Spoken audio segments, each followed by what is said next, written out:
मानवी जीवनाचं ध्येय काय असलं पाहिजे? तर ज्या वेळेला ह्या जगाचा आपण निरोप घेईल, तो शाश्वत नियम आहे की जो कोणी जन्माला आला त्याला एक दिवस जायचंच आहे. पण जाता जाताना आपण ह्या पृथ्वी तलावर काय ठेवून जायचं? तर आपली एक आठवण म्हणून या ठिकाणी आपण कार्याच्या रूपामध्ये आपण ठेवली पाहिजे.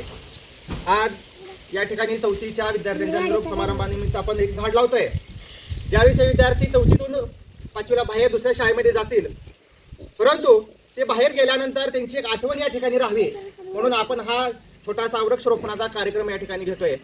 बघा, या पृथ्वी तलावर शाश्वत असं काहीच नाही, पण जे काही चांगलं आहे, जे काही शाश्वततेकडे जातं, अशा गोष्टीचा आपण नेहमी विचार केला पाहिजे. आज आपण पर्यावरणाच्या संदर्भामध्ये जर विचार केला तर आपण या उदारीकरणामुळे एवढं या ठिकाणी भौतिक सुविधेच्या मागं लागलेलो आहे की ह्या भौतिक सुविधेच्या पाठीमागं जात असताना जो आपला पर्यावरणाचा शाश्वत विचार आहे, तो विचारही आपण त्या ठिकाणी पुढे घेऊन जाणं त्या ठिकाणी क्रमप्राप्त ठरतं.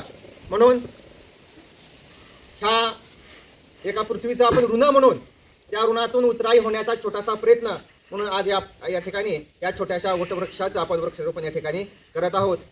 आणि एक चांगला मेसेज आपल्या मुलांमध्ये जावा, कारण ही मुलं म्हणजे उद्या आपल्या देशाचं भवितव्य आहे.